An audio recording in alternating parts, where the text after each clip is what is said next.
नवरात्रीच्या 9 दिवसांमध्ये भक्तिभाव आणि उत्साह याचा जल्लोष पाहायला मिळतो। याच पार्श्वभूमीवर अमरावतीत नवरूप नवरात्री गरबा महोत्सवाचा भव्य शुभारंभ करण्यात आला। जाधव पॅलेस येथे झालेल्या या महोत्सवाला शहरातील नागरिकांनी प्रचंड प्रतिसाद दिला आहे। अमरावतीत सध्या नवरात्रीचा उत्साह शिगेला पोहोचलाय आणि त्यातच नवरूप नवरात्री गरबा महोत्सवाने शहरातील सण सोहळ्याला नवा रंग भरलाय। जाधव पॅलेस येथे झालेल्या महोत्सवाचा शुभारंभ पॅलेसचे संचालक यांच्या हस्ते भव्य महाआरतीने करण्यात आला। या महोत्सवात दररोज सायंकाळी 7 ते रात्री 10 या वेळेत पारंपरिक गरबा आणि दांडिया आणि सांस्कृतिक कार्यक्रमाचे आयोजन केले जात आहे। विशेष म्हणजे या महोत्सवात नागरिकांना निशुल्क प्रवेश दिला जात असून महिलांसाठी आणि मुलांसाठीही खास आकर्षक उपक्रम राबविले जात आहे। सलोनी पांडे आणि प्रीती कलासागर यांनी मागील 10 दिवसात नागरिकांसाठी गरब्याचे वर्कशॉप आयोजित करून सणासाठी विशेष तयारी करून दिली आहे।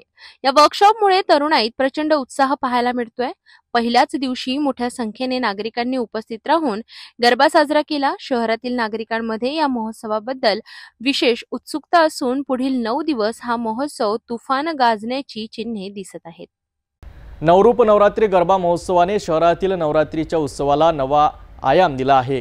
पारंपरिकरित्या सोबतच आधुनिकतेचा सुंदर संगम या महोत्सवात पाहायला मिळतो आहे। आपणही नक्की सहभागी व्हा आणि या उत्सवाचा आनंद घ्या।